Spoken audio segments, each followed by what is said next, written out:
আমাদের যে দাবি, আমাদের মূল উদ্দেশ্য হচ্ছে আমাদের দাবি বাস্তবায়ন করা, এবং সেই দাবি বাস্তবায়ন করতে গিয়ে এমন কোনো কাজ কেউ করবেন না যাতে বাস্তবায়ন তো দূরের কথা, উল্টো আরো নিজেদেরকে হেনস্থার শিকার হতে হয়। এই কাজগুলি দয়া করে আপনারা কেউ করবেন না। কিছু উচ্ছৃঙ্খল মানুষ আছে যারা হুমার মতো আপনারা যে এক একটা কাজ করে, আজকে দেখলাম যে আগারগাঁও একজন কর্মচারীকে দেখলাম অযথাই চিল্লাচিল্লি করছে, নিজের ঔদ্ধত্য দেখাচ্ছে। এই সমস্ত মানুষগুলাই একটা ঝগড়া বাঁধাবে, আর সেটার জন্য সবাই তার সাফার হবে। সুতরাং আপনারা একটা জিনিস খেয়াল করবেন, আপনার পাশের ভাই কেউ যদি এভাবে উত্তেজিত হয় বা চিন্তা করেন যে দেখেন যে সে একটা ঝামেলা করার চেষ্টা করতেছে, তাকে থামানোর জন্য আপনারা সবাই চেষ্টা করবেন, তাকে থামাবেন। সবসময় একটা কথা মনে রাখবেন, পে স্কেল একটা জাতীয় ইস্যু। এটা যেমন একজন কর্মচারীর তেমনি একজন কর্মকর্তার। এটা যেরকম আমাদের সাধারণ মানুষের, তেমনি এটা যত বাহিনীর সদস্য আছে, পুলিশ, সেনাবাহিনী, নৌবাহিনী, বিমান বাহিনী, গোয়েন্দা সংস্থা থেকে শুরু করে যারা আছেন, বিজিবি, র্যাব, সকলের দাবি, এমপি, মন্ত্রী, মিনিস্টার, সচিব, আমলা যারা আছেন, সকলের দাবি এই পে স্কেল বাস্তবায়ন হলে 1 থেকে 20তম গ্রেড এবং সশস্ত্র বাহিনীতে যারা আছেন সকলেই প্রাপ্ত হবেন। তাহলে এই দাবি বাস্তবায়ন করতে আপনাকে যান জীবন দিতে হবে এর কোনো মানে নেই। বিষয়টা খেয়াল রাখবেন। আমাদের এই যে সারা দেশ থেকে এত লক্ষ লক্ষ মানুষ ঢাকায় আসবে, এই মানুষগুলোকে নিয়ন্ত্রণ করা খুব কঠিন হবে। তাই আপনারা নিজেরা যদি নিজেদেরকে নিয়ন্ত্রণ না করেন, তাহলে সত্যি আপনাদেরকে কেউ নিয়ন্ত্রণ করতে পারবে না। এবং দেখা গেছে যে কোনো একজনের কারণে বা যে কোনো 5 জনের কারণে আমাদের পুরো প্রোগ্রামটা পণ্ড হয়ে যেতে পারে। তাই আপনি আপনার আশেপাশে যারা থাকবে তাদের সবার প্রতি খেয়াল রাখুন, কাউকে সেই রকমের কোনো কাজ করতে দেয়া যাবে না। একটা কথা মনে রাখবেন, আমাদের সামনে অনেক পুলিশ ভাইরা থাকবে, অনেক সেনাবাহিনীর ভাইরা থাকবে, আমাদের মধ্যেই গোয়েন্দা সংস্থার অনেক ভাই থাকবে সিভিল ড্রেসে, আপনি তাকে চিনবেন না। সুতরাং আপনি না চিনে যদি কারো সাথে আপনি উস্কানিমূলক কথা বলেন বা আপনি ঝগড়া বাঁধান, তর্ক বাঁধান, তাহলে আপনিই বিপদে পড়বেন এবং আপনার সাথে আরো 10 ভাই বিপদে পড়বে। সুতরাং এই কাজটা কাউকে করতে দেয়া যাবে না। কথাগুলি সবাই একটু মন দিয়ে শুনুন। সবাই মনে রাখবেন যে আমাদের নিরাপত্তার জন্য, রাষ্ট্রের নিরাপত্তার জন্য বিভিন্ন বাহিনীর লোক থাকবে, কিন্তু থাকলেও তারাও চাইবে পে স্কেল যাতে বাস্তবায়ন হয়, তারা আমাদেরকে সহায়তা করবে। কখনো পুলিশ বা বাহিনীর সদস্যরা যতটুকু আমাদেরকে সীমানা দিবে আমরা তাদেরকে অতিক্রম করে যাওয়ার চেষ্টা করব না।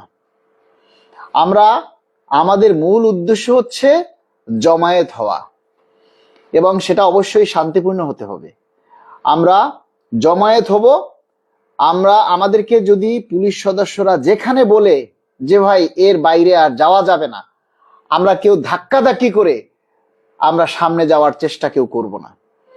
একটা কথা মনে রাখবেন, পুলিশ কোনো ভাই বা কোনো বাহিনীর সদস্য যদি আপনাকে আঘাত করে, আপনি সহ্য করবেন, কিন্তু আপনি পাল্টা আঘাত করতে যাবেন না।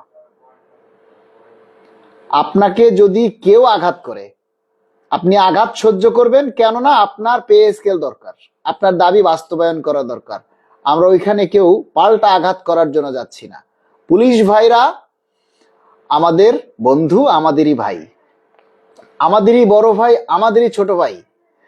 পুলিশ ভাই, ডিফেন্সের সদস্য যারা থাকবে তারাও চাইবে এই সমাবেশটা বা এই কর্মসূচিটা যাতে সফলভাবে সম্পন্ন হয়, এবং সেখানে শৃঙ্খলা, ডিসিপ্লিন এগুলি রক্ষা করা হচ্ছে সবচাইতে বড় কথা।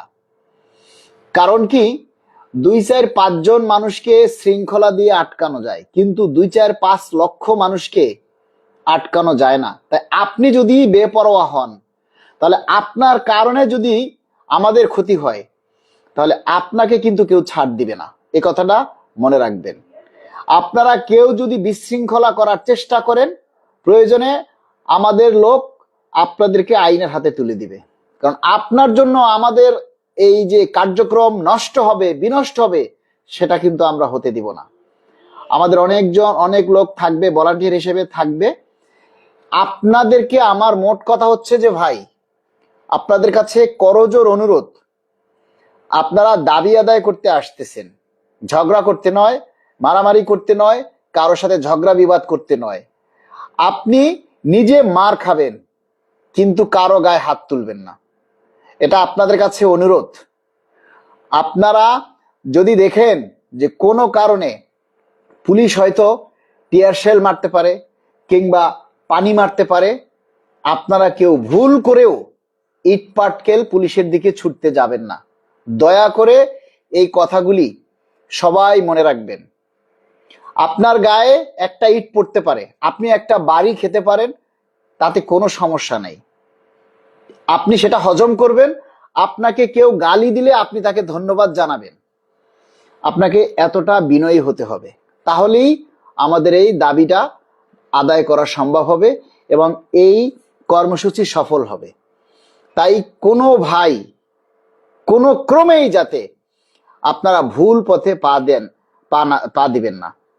যারা ঢাকার বাইরে থেকে, বিশেষ করে উত্তরাঞ্চল থেকে যারা আসবেন, সাভার থেকে গাবতলী হয়ে যারা ভিতরে ঢুকবেন, তারা আপনারা ওই যে সরোয়ার্দী হাসপাতাল আছে কিংবা ওইদিকে কোথাও গাড়ি পার্কিং করে তারপরে আপনারা ঢুকবেন। বা নিউ মার্কেট এলাকায়, যেহেতু শুক্রবার দিন বন্ধ থাকবে, ওখানে নিউ মার্কেট এলাকার ওই সাইডে যদি যেখানে ফাঁকা জায়গা থাকে, সবচেয়ে ভালো হয় কোনো মাঠের মধ্যে যদি আপনারা গাড়ি পার্কিং করতে পারেন, সবচেয়ে বেটার। আর আপনারা কেউ গাড়ি এনে সেই গাড়ি বসাইয়া রাখবেন না, গাড়ি থেকে নেমে গাড়ি ছেড়ে দিবেন, মানে ওয়ান ওয়ে।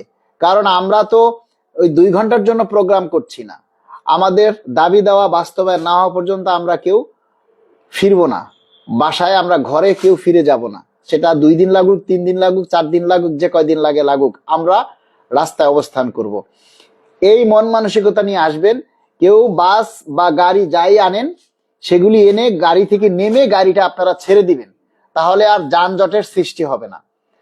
যারা আপনার কুমিল্লা থেকে আসবেন বা গাজীপুর থেকে আসবেন, আপনারা পারলে গাড়িটা মহাখালী কিংবা ওই সমস্ত এলাকাতে অথবা ফার্ম গেটের কাছাকাছি এসে বা এই সমস্ত যে এলাকার মোটামুটি এই জায়গায় এসে আপনারা গাড়িটা ছেড়ে দিবেন।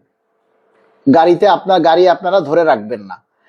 এবারে যারা বরিশাল থেকে আসবেন, বিশেষ করে পদ্মা ব্রিজ হয়ে পার হয়ে যারা আসবেন, তারা গাড়িগুলি যাত্রাবাড়ির ওই দিকেই রাখার চেষ্টা করবেন, ওখানে রেখে ওখান থেকেই আপনারা পায়ে হেঁটে চলে আসবেন।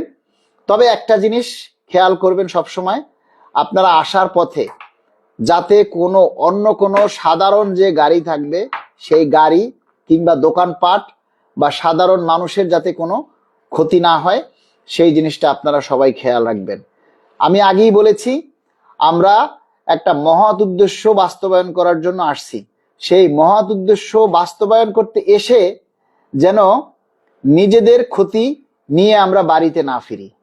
আমরা আসতেছি আমাদের পরিবারের কান্না থামানোর জন্য, আমাদের ভাত কাপড়ের অধিকার আদায়ের জন্য, আমরা আমাদের দাবি বাস্তবায়ন করার জন্য, আমাদের 11 বছর ধরে আটকে থাকা পে স্কেলের টাকাটাকে সচল করার জন্য।